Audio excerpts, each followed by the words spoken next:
Hey, what's up, everybody? It's BDF44 coming at you with another video. Uh, I'd like to talk about the OKC Thunder, not as it pertains to what I normally talk about in regards to all the picks that they have and the way that they're structuring their uh, their salary cap so that they can have, a good crop of young talent and plenty of cap space. But I kind of want to talk about some of those players and try to, try to look into their roster a little bit. Um, so, excuse me, I will admit this one I am extremely ignorant about because I don't watch this team for one, and for two, a lot of these players are young players that haven't had a chance to really show what they can do. But because I play fantasy basketball so much, as you all know, I'm familiar with some of these names as it pertains to the production that they provide. So from that standpoint, I think I can provide a little bit of kind of an understanding of what they look like from far. Some of their players, not all. So obviously, if you're going to talk about OKC's roster, the first player you want to talk about is the player they just gave the max contract to, Shea Gilgeous-Alexander, one of my favorite players in the league. Two-way player, doesn't have many weaknesses at all. I do have some questions about his durability at this stage in his career because he has had some injury issues that have kind of plagued him a bit. But then again, it's one of those situations where he plays for a bad team. So as I always tell you guys, when a guy plays for a bad team, they're not inclined to usually play their best players through injury, through certain situations. Now, had he played for the Clippers still, and they were in a playoff situation, I'm pretty sure you'll see an adjustment if possible. But the type of injury he had, I believe he went through something that probably would have set him down either way. But nevertheless, Shea Gilgeous-Alexander is their star, and I'm very confident that he's the right type of guy to have in the position they are in right now. In terms of his youth, their timeline, they don't have to rush anything for him necessarily. He's a kid, and even though everybody wants to win, and there are players like, for example, Zion Williamson, I think you don't really want to play around with him in terms of his timeline.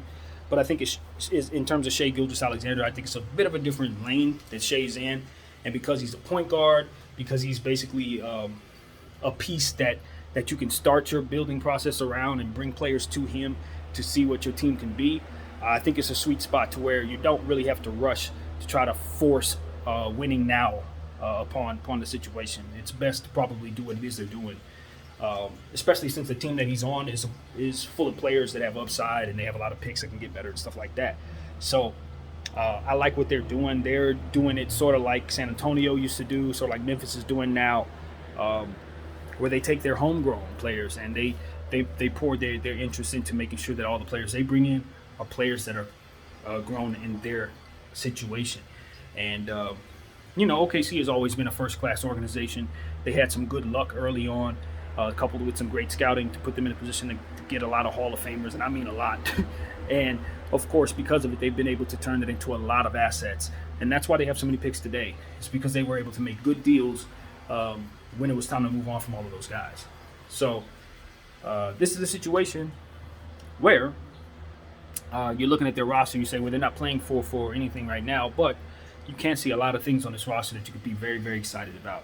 Another player that I see here that I want to talk about is Luguentz Dort. Dort is one of those guys who, huge body player.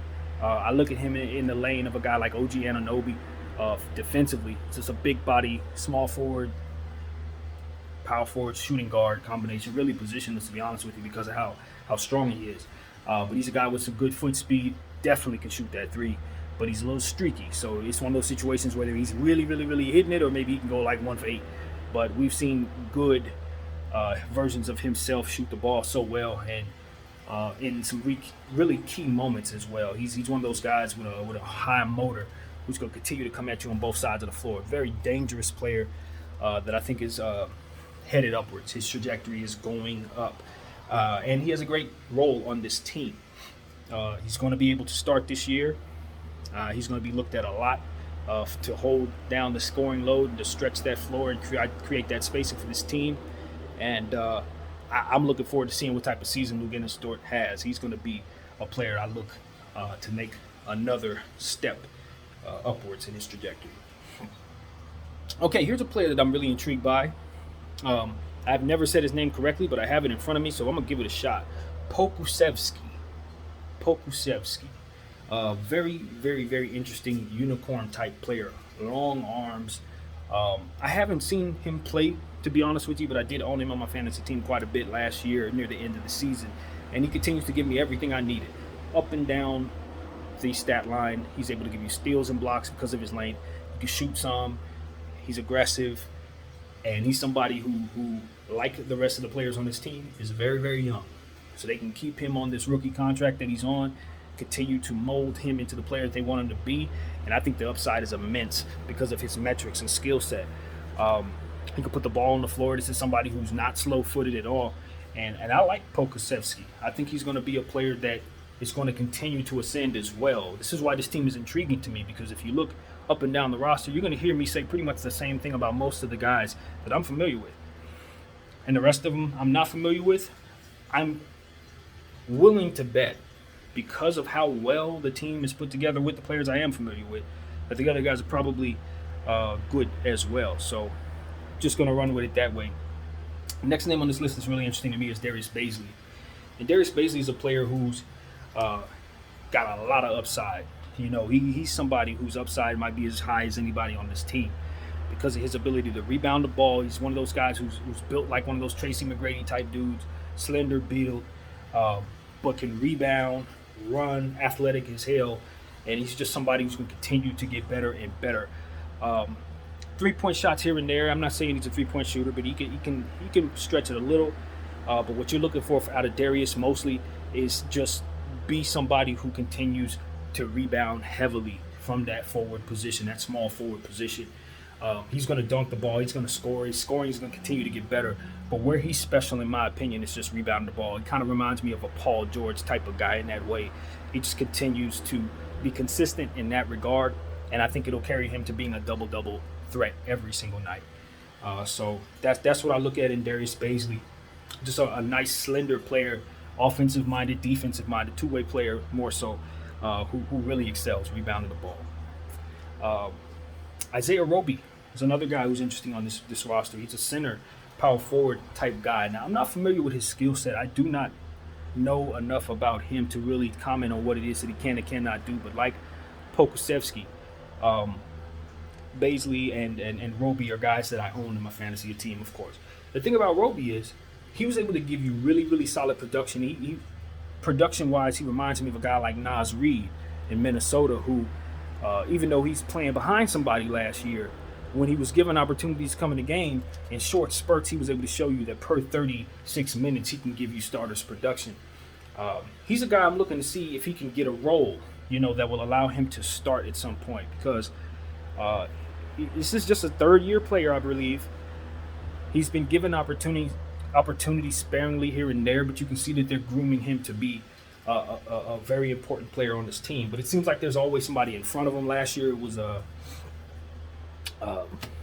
what's his name? My guy that's over in Boston again, Al Horford, as well as they had Malcolm Brown down there. Moses Brown down there. So it was kind of a situation where Isaiah Roby just had to get in where he fit in. But when he did get in, he'd do good things. So hopefully they can kind of create some space for him this year and allow him a lot more playing time. Another guy on this roster that's very interesting and intriguing to me is Trey Mann, player they took in the draft this year in the first round. I hear he's a sharpshooter, one of the best 3-point shooters in this draft. This dude has range out there with the Steph Currys and the Dame Lillard. He can shoot that long ball. So I have some studying to do in regards to Trey Mann. Other than that, I just kind of read the bio on him before making this video to get slightly familiar. I will do some homework, but he sounds like a very intriguing shooter. And as I said about the shooters in this draft, even though it's not a lot of pure shooters in this draft, the rumor was the shooters that are in this draft were super gifted. So Trey Mann is arguably the best shooter in the draft. So that's who OKC picked up, and he's going to be deadly. He's going to be a very deadly weapon as they continue to group him going forward. Another player, of course, that they took in the first round, player that they took with the sixth pick in the draft, is Josh Giddey. Now, on my draft video, I had that way off. I said Josh Giddey was taken with the 10th pick and felt like they could trade down to maybe get him at 12. I was way off. I was thinking after getting that information wrong that I was more so probably thinking that he should be taken around 7 or 8 rather than 6. They could have traded down either way, but if you go back and watch that video, you'll see how incorrect I was. Pretty ridiculous. But nevertheless, Josh Giddey's a good player, man. He's really good. He's in that mold of God. He's one of those guys that can really, really, really be flashy, really put the ball on the ground. Real fluent player, great footwork, a lot of confidence stepping into his shot created from his dribble. He's just a guy with a lot of sauce, man. And cat out of Australia, slender build. He's gotten hurt in the preseason, as did a lot of those guys in the first couple picks got hurt, man. So in that summer league rather. But what he was able to show us in that was how aggressive he is. He's somebody that puts his body out there. And the thing about Josh Giddey that stood out to me, and this is going to sound funny, but it's the exact same thing that stood out to me about Andre Drummond when he was a rookie. Josh Giddey is going to have to learn that the ground is not his friend. You do not want to jump off of 1 foot, jumping into defenders. He needs to learn how to prevent injury. He's one of those guys that he's going to throw his body all over the place like Dennis Rodman used to do. He's one of those. And it's like, because you're not overly strong and overly athletic, being that reckless with his body or being that out of control as it pertains to just throwing himself around can really be something that hinders him in his career. It would behoove him to get some people around him, professionals around him, to help him with his body control, especially as it pertains to midair, being in midair, jumping off of one leg, stuff like that. Stuff that I'm sure OKC and his scouts will help him do since he's such an important player. You don't want him out there breaking his neck, trying something that his body just should not be trying to do. He has a hell of a motor, from what I understand, whole lot of skills. Kind of reminds me of Goran Dragic in watching his highlights. Very, very gifted playmaker as well. Here comes another one of those pass-first guys who can score it very, very fluently, and he has a lot of sauce, good handle, stuff like that. But he's like I said, he's an off-balance player from what I saw in a small sample size. As great as he is, I just wonder if he's going to find himself in a situation where he's going to get hurt a lot, And so that's what I'm concerned with. For them, it would be best for them to try to just bring him along slowly with the intention of making him your starting point guard. I think Shai's probably best at the 2, since Shai's a bigger player, kind of a score-first guy, even though he's a jack of all trades. I think you probably do better with Josh Giddey starting at your 1, and I think they have a hell of a backcourt now. With those 2 players, it's a good combination of playmaking, shooting, defensive athleticism, and basketball IQ. It's like a hot and cold kind of thing. It's like a fire and ice type of thing that they got going on there. I do not know enough about Josh Giddey on the defensive end. I can't tell you if he's going to be a liability in any way. I have no idea. But I know that Shai is not. Shai can shoot the 3. Shai's jump shot is continuing to get better. It's already good. It's getting better and better and better. And Josh can shoot very well, as I've already said. Not really certain how he is catch and shoot wise, but it seemed like off the dribble, he could step right into it. And so you're looking at it and you're saying, okay, they have something with that. They have some with that. And you got Dort, you can play him at the 3. You got the Poku, you can play him at the 4. And you got the guy Roby, you can play at the 5. They also got Derek Favors, another couple players we're going to talk about, of course. Derek Favors is a center. He's the vet on the team. He's the guy that's going to settle everybody down. Because I look on this roster and it's like he's going to be an extension of the coaching staff. Everyone else is pretty much young. His shot blocking is going to be very important on this team because they are a bit lacking in that area in terms of size. But all in all, I do think that he will help solidify that. He's not too far over the hill to where he can't play good backup center role with his long arms and his defensive prowess and his ability to be really good just inside and at the free throw line as well. I think Derek Favors will be of service to this team and will probably be bought out in March or something. Join a team that can win. I expect that. Derek Favors is a heck of a player. And he hasn't had a chance to really win yet. He's played for some teams that just weren't really doing all that. Utah and so on and so forth, New Orleans. I'm expecting him to go to a situation second half of the season and finally get an opportunity to really play for a championship. He did play with the Utah Jazz last year, and they were a contender.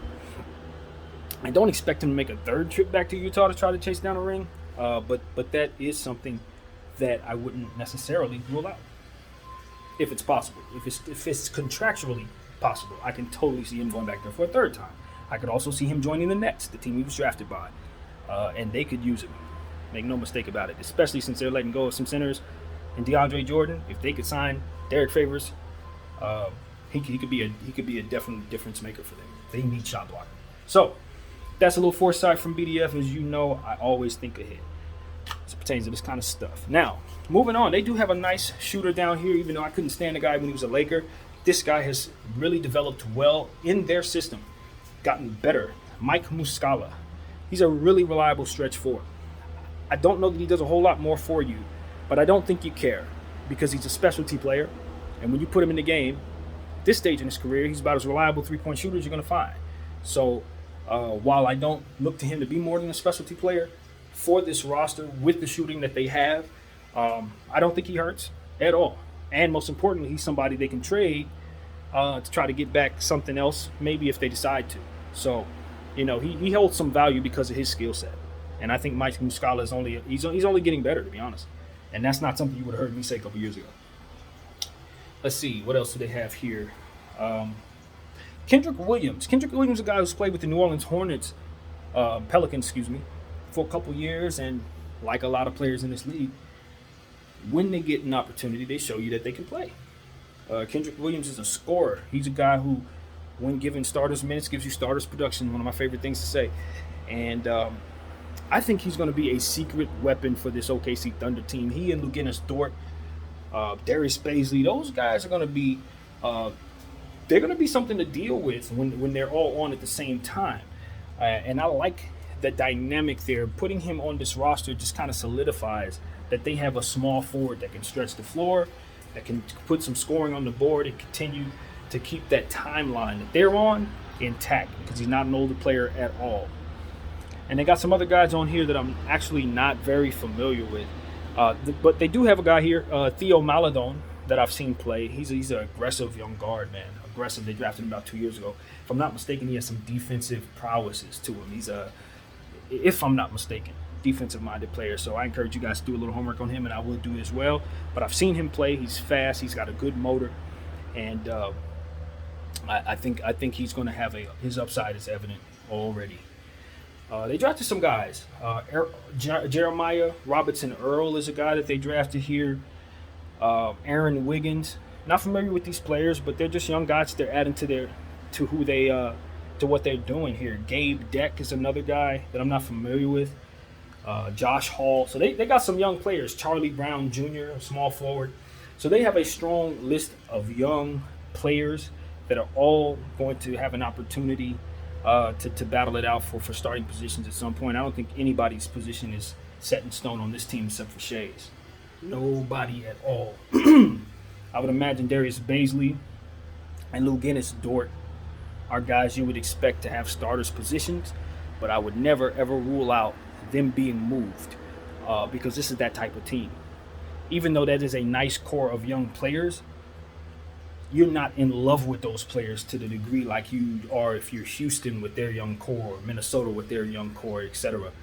This young core is more so about players with upside that you hope can make you love them. I look at guys like Josh Giddey and say, okay, if he turns into what we think he is, he's going to make us love him. Shay's already there. Poku, if he turns into what we think he could be, he's going to make us love him. Baisley, etc. But those guys aren't quite there yet, and their draft status didn't place them there automatically. What this team really is a collection of assets. What I look at when I look at this roster is money. lots and lots of cap space. Because the only guy that's on this roster that's really getting paid a lot of money is Shea. Everybody else is on rookie deals or affordable deals that allows this team to have as much flexibility as anybody. So I'll look at Shea Gilgeous-Alexander and say, your situation's set in stone. Everybody else on this team is fighting for a position, but most importantly, you're just the first of many pieces to fall. If you're Shea Gilgeous-Alexander, that's exactly what it is. You're the first guy. They're going to be getting more guys of your caliber with their assets. So, I like Shea's position. It's sort of like Bradley Beal's position, but just better because of the fact that he's younger and could probably afford to let more seasons kind of slide for a little bit. But the Oklahoma City Thunder are in a position to get to become a contender at some point, even if none of these players are a part of it, because of what they've done with their books. So you got to give them credit as an organization. They've always been first class ever since they left Seattle. As soon as they touched down in Oklahoma City, they've been doing things right. And, we talk about teams that don't have good luck, like the Detroit Pistons, who just got the first pick in the draft for like the first time in like 40 years. You look at a team like OKC and see the opposite. They've had a lot of success with the draft picks that they've had, a lot of good luck with their guys panning out and making it so that it was so very, very, very hard not to get a good haul for them. Like if you have to trade these guys or if they want to force themselves out, you could get a lot for those guys. So OKC's done a fantastic job, man. They've done a fantastic job overall, just putting themselves in a position to have all of this clarity for their future, despite having limited talent at this time. But it's only limited because those players haven't reached their potential. It's not because they don't have it. And that's testament to their scouts. So that's what I got for OKC, you guys. My name is BDF44. I thank y'all for watching. I'm out.